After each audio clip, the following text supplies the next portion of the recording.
beautiful young wife disappears, and all signs point to her lying, philandering, and very evasive husband as the person responsible. But is the husband really a killer? That's the big question in the masterful psychological crime thriller from author Gillian Flynn, who wrote the screenplay for the equally masterful 2014 feature film of the same name, directed by David Fincher. This is Gillian Flynn's Gone Girl. Welcome to Crime Novels to Film. I'm Jeffrey A. Cooper. Crime Novels to Film is where I take on the book version versus the movie version debate. I highlight a different crime novel and its live-action adaptation in each episode, and at the end, I'll tell you which one I think did it better. If you like this video, please hit that thumbs up, subscribe to this channel, and turn on your notifications. I want to hear what you have to say about these books and their adaptations as well, so let me know what you think in the comments. Gone Girl by author Gillian Flynn was first published by Crown Publishing, a division of Random House, in 2012, and was a massive success, spending 8 weeks at number 1 on the New York Times hardcover fiction bestseller list. By the end of 2012, Gone Girl had sold over 2 million print and digital copies. The novel has had solid legs since then, with sales reaching over 20 million copies by 2019. Gone Girl is the story of a troubled marriage, a wife's disappearance, and the legal and media firestorm that surrounds her husband as the investigation zeroes in on him as the prime suspect. The narrative is split between husband Nick and wife Amy, who tell two sides of the same story. It's a scathing look at a modern marriage, one that's coming apart through failed dreams, resentments, betrayals, and dishonesty, highlighting the lengths that some people will go to come out on top in a relationship. There are 3 parts to the book. The first part, Boy Loses Girl, introduces the split narration between Nick and Amy. Nick's story begins on the day of Amy's disappearance, which is also their 5th wedding anniversary, while Amy's diary entries detail the start of their relationship. Amy recalls being happy. They were working writers living in a Brooklyn brownstone that was bought through the success of the Amazing Amy series of children's books written by Amy's parents, Rand and Mary Beth. A recession hits, and it affects everyone. Nick and Amy both lose their writing jobs. Rand and Mary Beth face major financial issues that force them to ask Amy for money from her trust fund, which causes stress in Amy and Nick's marriage. Soon after, Nick decides to move back to Missouri and his hometown of North Carthage in order to care for his ailing parents. In North Carthage, Nick borrows money from Amy's trust fund to open a saloon called The Bar with his twin sister Margot, whose nickname is Go, and he gets a job teaching journalism at a local college. Amy's diaries detail the breakdown of the marriage. She resents Nick for moving them away from her life in New York City and hates being a suburban housewife. She describes in her diary how Nick has become moody and physically intimidating. Amy fears for her life. From Nick's viewpoint, the situation is very different than the one Amy describes in her diary. He's not happy in the marriage. Amy plays mind games. She's controlling, rigid, and territorial. Nick is concerned when Amy disappears, but he slowly becomes the main suspect for police detectives Boney and Gilpin as more details about the disappearance come to light. Details like Nick's major credit card debts that he swears he knows nothing about, and the life insurance policy on Amy that Nick recently increased. Amy's, quote, best friend from the neighborhood, Noelle Hawthorne, publicly reveals that Amy was pregnant. The media's critical eye turns to him. Nick is now the prime suspect, so he hires high-profile lawyer Tanner Bolt to represent him. Following the clues from Amy's yearly anniversary scavenger hunt to retrace her steps on the day of the disappearance, Nick finds proof that Amy is setting him up for her murder. Part 2, Boy Meets Girl, reveals that both Nick and Amy are lying. Nick is cheating on his wife with Andy, one of his students, and was planning to divorce Amy, a detail he keeps away from Boney and Gilpin to avoid suspicion in Amy's disappearance. Amy's story switches to present day, where it's revealed that she's alive and set up this whole disappearing act. She's angry at Nick for cheating on her and for wasting her life, and has planned this diabolical, intricately detailed revenge plot for over a year. Once she watches Nick's life get destroyed, Amy intends to kill herself, ensuring that Nick will get the death penalty for her murder. Nick, Go, and Tanner Bolt discuss their legal strategy. They lose the support of Amy's parents and Andy, so Nick seeks out people whose lives were negatively impacted by their association with Amy. People like Tommy O'Hara, who is accused of raping Amy, and Hillary Handy, who Amy accused of stalking her. They tell similar stories of Amy's devious actions. Nick sits down for media interviews, where he's contrite, apologetic, and sympathetic, and the interviews are well received. Hiding out at a cheap motel in the Ozarks, money becomes an issue for Amy, especially after she's robbed by two people that she befriends there. With no money, Amy reaches out to her wealthy ex-boyfriend Desi for help. Desi, who Amy had a manipulative relationship with in college, hides her out in his isolated lake house. He's possessive and controlling, and soon Amy feels trapped. Heads up, this is not the woman you want to trap. At the lake house, Amy watches Nick's TV interview. He comes off as genuine, honest, and seems to have finally become the husband Amy always wanted him to be. She's convinced that they fit well together and that she needs to get home to him, but she's become a prisoner in Desi's house. Amy seduces Desi, then dumps sleeping pills into a martini and slits his throat as he sleeps, killing Desi. When part 3, Boy Gets Girl Back, or vice versa, starts, Nick is out on bond, waiting for his trial and what he feels is an inevitable prison sentence. Amy suddenly appears at their home out of the blue, and in full view of the media. She details how Desi took her, kept her, and how she escaped. Nick doesn't believe a word of it. Amy is questioned by the FBI and the police. Then she turns the table, telling law enforcement that she was the one who saved them. Nick would be on death row, and she'd be raped until she died if it was up to the police. They're calling Amy a hero. Amy likes that. Back home, Nick confronts Amy with the truth. He tells Amy that he wants a divorce, but Amy threatens him, telling Nick that she'll make his life miserable. Nick decides it's up to him to stop her, but Amy has covered all her bases. Detective Boney knows that Amy killed Desi, but can't prove it. The police were embarrassed and want to close the investigation down. Amy, meanwhile, gets a lucrative book deal. Nick is writing his own book, revealing Amy as a sociopath and a murderer, but Amy has taken precautions here too. After Nick shows Amy the book, Amy reveals that she's pregnant and tells Nick to delete his book. She's finally outplayed him by threatening to keep his son from him, denying Nick the redemption that being a good father will bring him. Knowing what she probably already has lined up against him, Nick deletes the book and ends the investigation. As Nick concludes, "I'm rising to my wife's level of madness." That, my friend, is quite a climb. Amy is the Everest of psychosis.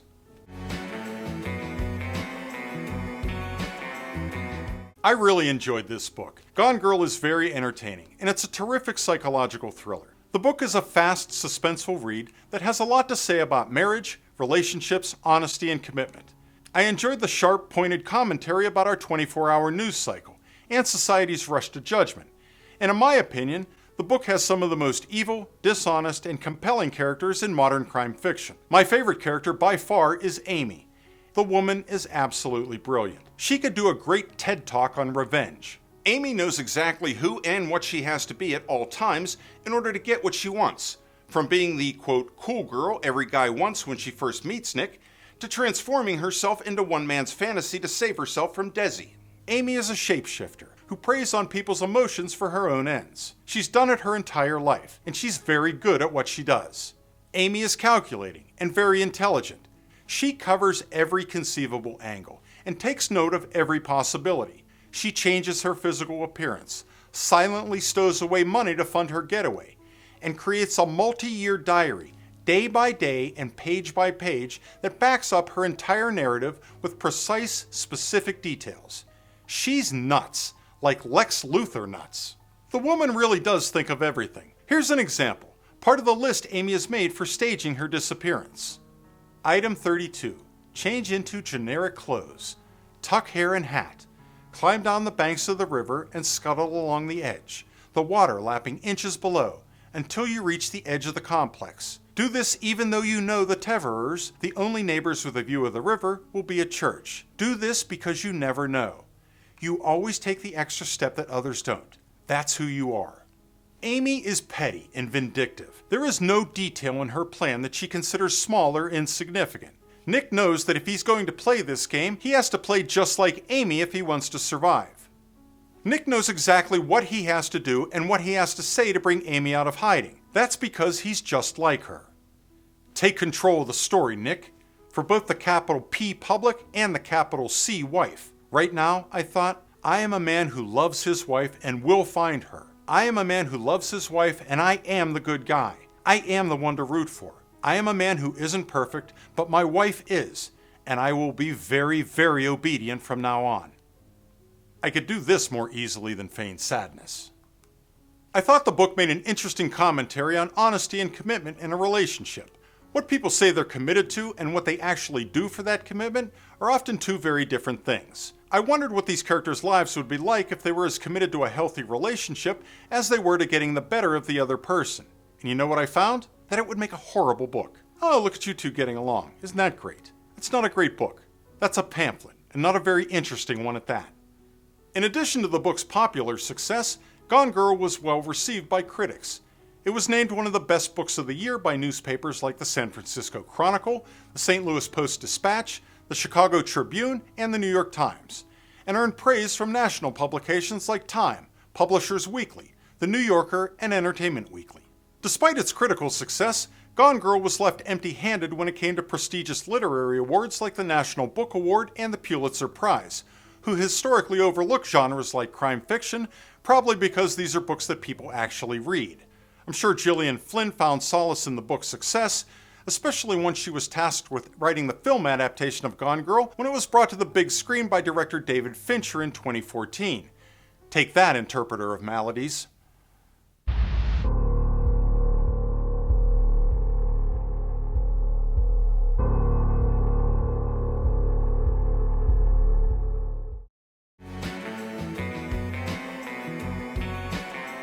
Oh, what a good movie this is. I'll be honest, I expected it to be good going in, and I'm glad I wasn't disappointed. Gillian Flynn's screenplay adaptation of her novel has an excellent cast, led by Rosamund Pike, Ben Affleck, Neil Patrick Harris, and Tyler Perry. The film was directed by David Fincher, the well-regarded auteur of movies like Seven, Fight Club, Zodiac, and The Social Network. It had a score by Academy Award winners Trent Reznor and Atticus Ross. Frequent Fincher collaborators like director of photography Jeff Cronenweth, production designer Donald Graham Burt, editor Kirk Baxter, and costume designer Trish Somerville all brought their top-shelf work to the film. The book was optioned by Reese Witherspoon in the summer of 2012. Production on the film began in the latter half of 2013, filming for a little over 3 months in locations like Cape Girardeau, Missouri, Frank's Coffee Shop in Burbank, California, and one of my favorite places ever, the Last Bookstore in downtown Los Angeles. Gone Girl was released by 20th Century Fox and premiered on the opening night of the New York Film Festival on September 26, 2014. The film went into wide release in the United States on October 3, 2014. The film was very well reviewed on its release and still holds an 88% fresh critic rating on RottenTomatoes.com, along with an 87% audience rating and over 100,000 reviews. The film opened over $37 million in the US on its way to a $168 million domestic haul, ultimately grossing over $369 million worldwide on a $61 million production budget. Casting director Larae Mayfield must have had a tough job.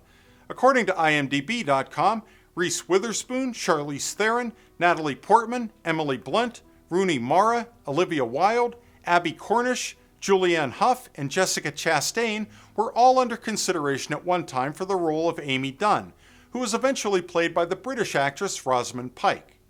For Nick Dunn, actors Brad Pitt, Jon Hamm, Seth Rogen, and Ryan Reynolds were all mentioned during the early stages of pre-production, discussions that ended once David Fincher cast Ben Affleck in the role. Rosamund Pike is just so good in this role. She plays the different stages of Amy's mad love with tempered energy, powered by revenge, a pressure cooker ready to blow. Pike's Amy relishes in her own diabolical behavior.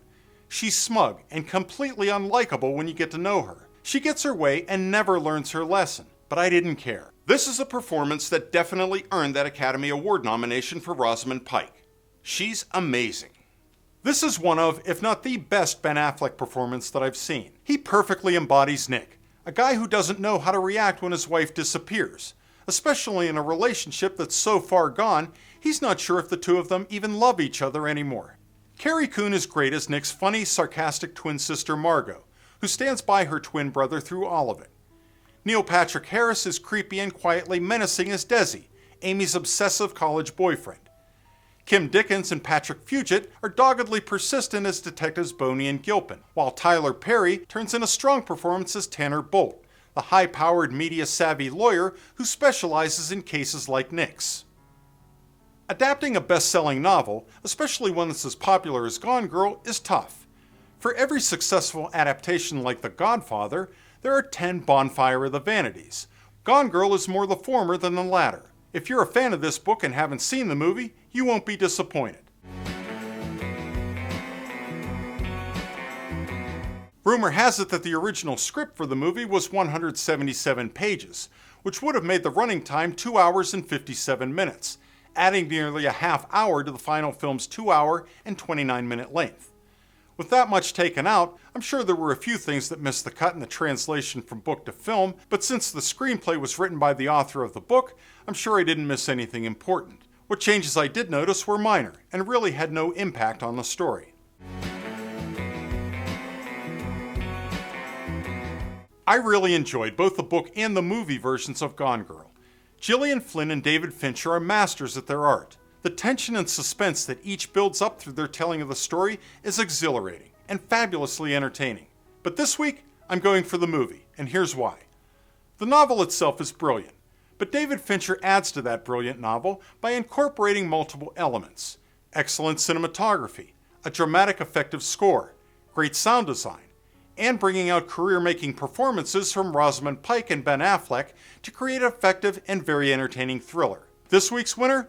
The movie. What do you think? Did I get it right? Did I get it wrong? What did I miss? What's your opinion? Come on, people, I have questions. Let me know what you think in the comments. The print version of Gone Girl is easily found through any of the brick-and-mortar, independent, and online booksellers that you already support. Gone Girl is also available at your local public library, so please support your local public library whenever you can. Gone Girl is also available in digital and in the audiobook version narrated by Julia Whelan as Amy and Kirby Hayborn as Nick. Blu-ray and DVD versions are available for a very reasonable price wherever you buy your DVDs. It's currently available to rent or buy through both Amazon Prime Video and iTunes, and it currently streams on HBO Max. I'll put links to all of these in the description. Okay, gang, that's it for this time. Remember, don't just see the movie, read the book. And don't just read the book, see the movie. Thanks for hanging out with me, gang. I'll be back on the next edition of Crime Novels to Film.